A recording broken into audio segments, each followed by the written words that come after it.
crime, but rather basically an organized attack on a setting or a house or a family, whatever.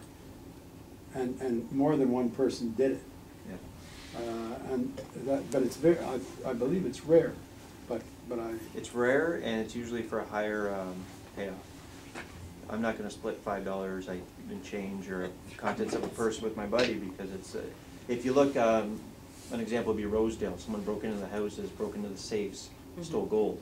That was more than one person. That was a planned thing. So yeah, it's rare that people break in groups. We don't have a little sign in your window that's no gold.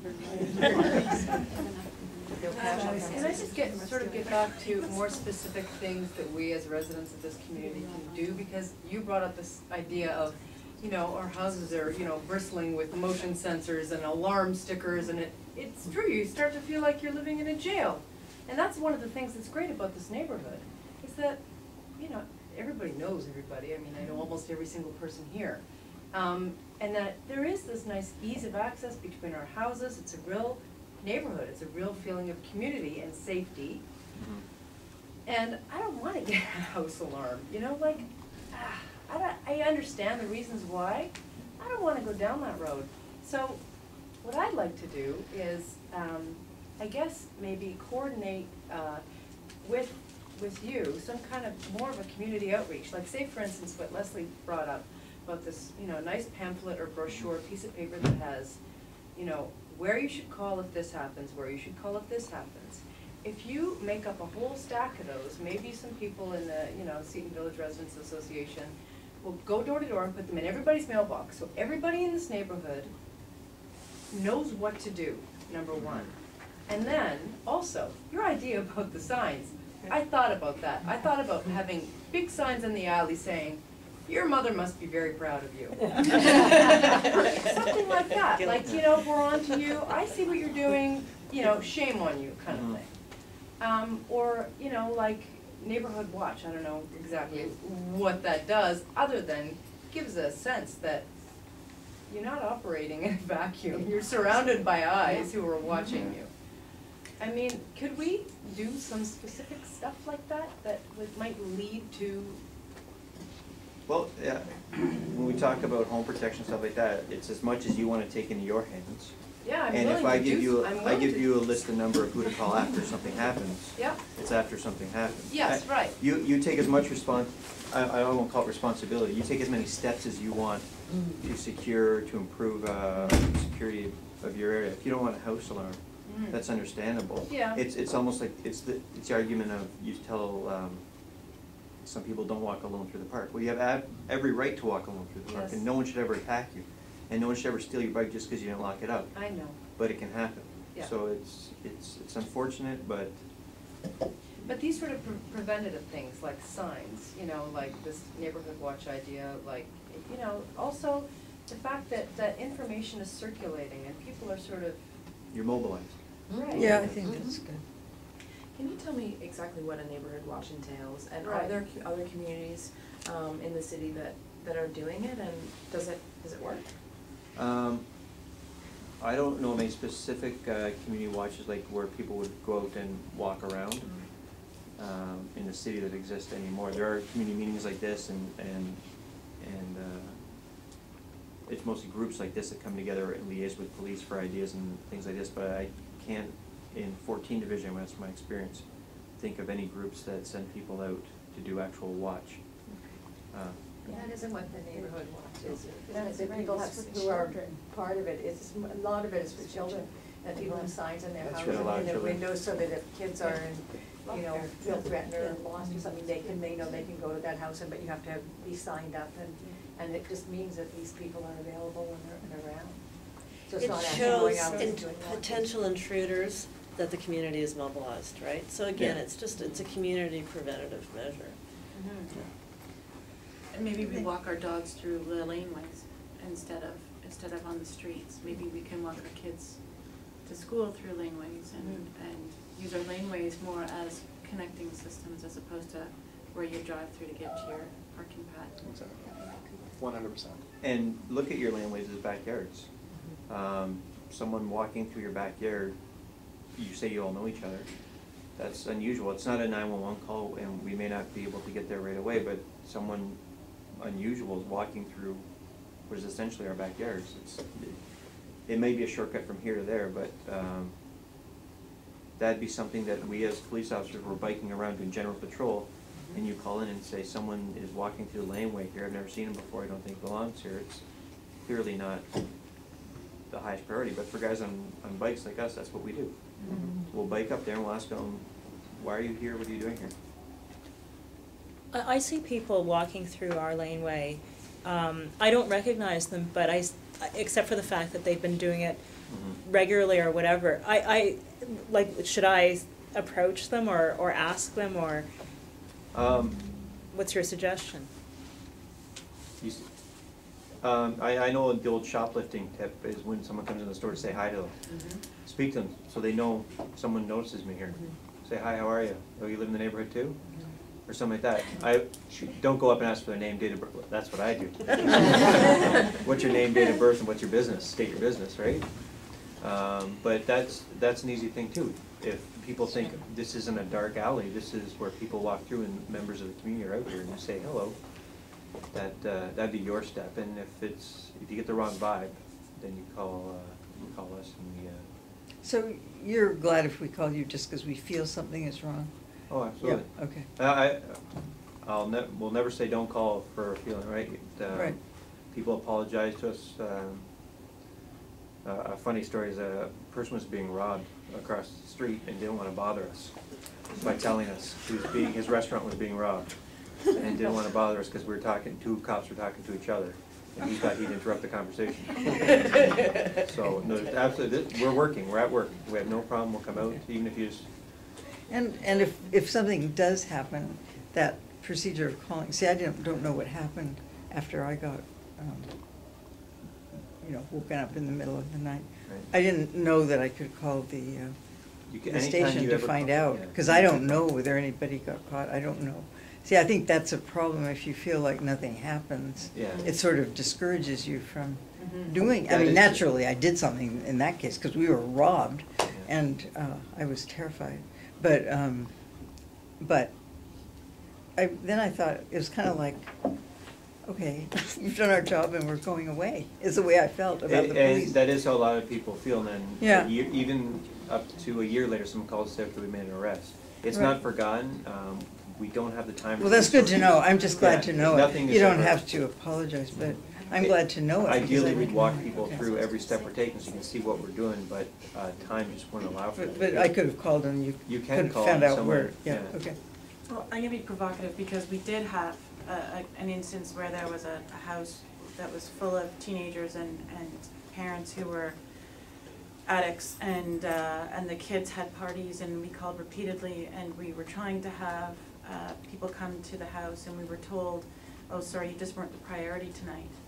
And there were times when cars did come, they came into the house, there's completely inebriated parents and inebriated kids and tons of drugs everywhere, the house smells like drugs, and they walked away. And when I called, after my neighbor and I calling several times, like at least, I must have called at least a half a dozen times, and she called much more than me, being attached to them, there was no file number. There was nothing existed for that house to say that there was a problem. And it wasn't until the party was wicked enough that the kids walked down the street on top of everyone's cars, and Oh, then, my God. and then there was damage to people's cars, that's when there was action. But I was told, I'm sorry, ma'am, there's no file. So how, if we call in and there's, and I've made a call, how do I know, what's the next step as well? Like, I've called in, and is there a file number? Do I ask for something? How do I guarantee if I've called in about something that's serious, that it's actually gonna be treated seriously, and that there's a way that I have backup? In an incident like that, the best thing is the community complaint form that I spoke about earlier. Okay. Where, and if you didn't know that, if we go to a party, we don't have a lot of power inside people's houses. I can't tell drunk parents I can tell them they're bad parents, but They're I'd too say, drunk to know. I'd suggest that inside that house, if police officers went in, there was not drugs visible all around. You could have, we're bound by the charter, we're bound by, someone's house is their castle. We are very limited in our power there, especially when it's just a loud party, or to search people, to search their home, to even go in their home. We can tell them to be quiet, we can do our best, we can lay charges. And if we leave the scene of a noisy party, having made efforts to quiet it down, there won't be a report. The purpose of a report that a police officer does, as you noticed if you've been the victim of a break-in and a report was taken, it's because that goes to a detective, and that gets followed up, and investigation continues. Where you call for a complaint of this nature, we are the end of it. We're the ones who say, okay, party has to be quiet. And unfortunately, there are nights when we can't even make it out. I realize that too, because, There's breaking and enters going on. or I think of times when I don't do the radio calls anymore, but I've been on the road and there's been a shooting, a stabbing, and it takes the resources of many officers, and then all of a sudden, 6 o'clock in the morning, because no call ever really goes away, they dispatch us to a loud party, and we drive by and the sun's coming up and no one's moving. It's over, and that's the reality of the manpower we have and doing our best. So in this instance, and it's unfortunate that it seems a secret, you call down to the crew and you say, this is what happens every night at this time, or every weekend at this time, and I want officers there and I want to follow up on it, and that's how you get that So follow-up. you ask for a follow-up, Yeah. and you ask for a community complaint form? You say, you don't need the form, we'll fill it out for you over the Okay. phone. Say, I'd like to make a community complaint, I have this problem that's ongoing, there's drug use in the house. And then we can say, okay, we'll be there at this time regularly, as best we can, because we do have the whole stack of community. But where it's just an officer you call, he'll attend, he'll do his best there, and if it's not a criminal matter, where it's a loud party or a complaint like that, it'll end there, and there wouldn't be any follow-up that you could check, no report. No phone number, there's no tracking system or? Not for calls. If we did that call to call, it'd be impossible to get, I'd suggest, just guessing right now, that there's 25 calls in waiting, right now in 14 Division. And it is 5 after 8. Yeah. You need to find back. Oh, no, I'm not trying You to booked get, off I'm not already. trying to get myself out of here. I'm just saying that the way we deal with certain things that aren't gonna lead to anything more is, an officer ends it right there. So if it's a loud party, we tell them to be quiet and we leave. There's not gonna be a report of that, because that's not gonna go to a detective. That's what the purpose of reports, to follow up through an investigation. So if you say there's a loud party every week and nothing's being done, it's because generally there's a different officer attending every week. But if you say there's a loud party, if you call it community response, say there's a loud party every week, then we'll say, well, last week we charged them with a noise nuisance, this weekend we gave them appearance to appear in court, and next week we're planning on ceasing their speakers.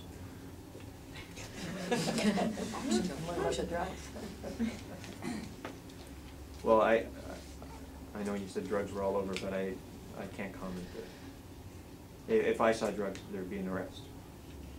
I can't imagine that officers walked in, saw drugs and left. I believe you that drugs. I'm sure the kids hoofed it out the back door. Yeah, drug use was going on, we're limited in what we can do there, right? We can't go searching the whole, we literally can't go searching the whole No. house, we can't search people. We do the best we can within the parameters of the law, and hope to help out the neighbors. Does anyone have any more questions or comments? Okay, so who wants to lead the community watch there, Carolyn? You're looking for something else to do? If there is a plan to do that, call down the community, our 1500 number there I gave you. Yeah. We do have a officer. Do I talk to Gord Reed Yeah. about that? Yeah. Okay. Yes. So he'd be the one to give plans. and- Is there like a program How do that you do that the police have that like would, like a sort of a tutorial or a? I believe there is, and Gordon Reed is the guy to talk to about that, he'll know. Yeah, he was on holiday up until today, yesterday. I saw him for the first time. Yeah. I nominate Carolyn Murphy. Well, I'll help you. Yeah, you know, like, this is bonkers. It is. I've lived in this neighborhood for 20 years, and it's never been like this before. Where, like, I'm hearing from you, you're right across the street from me, and then, it's just like All of boom, us. boom, boom, boom, boom, boom, like this. Well, St. Albans will tell you that they see guys walking regularly up and down the street trying car handles. They see it regularly. Do they call the That police? People, I've asked them to. There are people that known people that will walk up and down and along every street checking car handles. There are But two. one thing that you mentioned, and that my husband and I do, is whenever we see somebody we don't know, we always say, "Hi, how are you?" It makes a huge difference. People think I'm just friendly, I'm actually just projecting myself. But It makes them think someone's seeing me, someone knows Yeah. I've been here, Yeah, and they're watching me. It's true. We're talking sort of in platitudes about these general community watch programs. But Right. the fact of the matter is, specifically. you need, if any, we live in the annex, and I'm sure people have heard of Jane Jacobs. If you've read anything about her about safety and community in urban communities, it's about the neighbors' eyes in the street. Yeah. And yet, I walked over here at 7 o'clock on a Wednesday night, and 80% of the houses had their front porch light off. I And you know. could see faint lights in the background. Maybe somebody's home, maybe somebody's not. But I mean, that's an easy target. People need to be out of their houses. People need to be shoveling snow to the laneways. We're coming up on 4 months of 16 hours of darkness. Yeah. People need to be outside. People need to be engaging with people. People need to be, Yeah. when you see somebody suspicious, Yeah. even if it's me and you just don't recognize me, say hi. And if It the just streetlights doesn't. are out, call 311. And if the streetlights are out, let's get them lit up. That's what's gonna make a Those are little difference. things. They're little things, but they make a really big difference. Yeah. Well, the last thing I'll say is there's 250, 260 police officers in 14 division for a population of about 200,000 people. Yeah. So, and we're a downtown urban center, and we have most of the radio calls in the city we're very, very busy. So, as much as we like to be proactive and out there just looking, a lot of it has to be acting on information. It's a lot better if someone tells us, come look at my laneway because this is happening now, or this happens on Friday nights, or at noon, this guy watching my laneway, instead of us, because there's as many laneways as there are streets in this division. We can be down in Parkdale and something's going on up here. It just takes a phone call and we will, may not be right away, it may not be the same day, but we'll focus on that area as best we can. It takes the information to people. And if we have eyes in the community, then we can give you specific information. Mhm. And that's what's going to make a difference. Is there any sense that there's gang related here, or is it one or two isolated people? Getting related to break and enters? Sure, and generally, I live on Manning, and we had quite a time of a lot of tags being sprayed on our. Well, there is, if you look at, you'd have to look at tags individually. Some is gang graffiti and writing, and you recognize, I'm not suggesting you recognize, but when we come out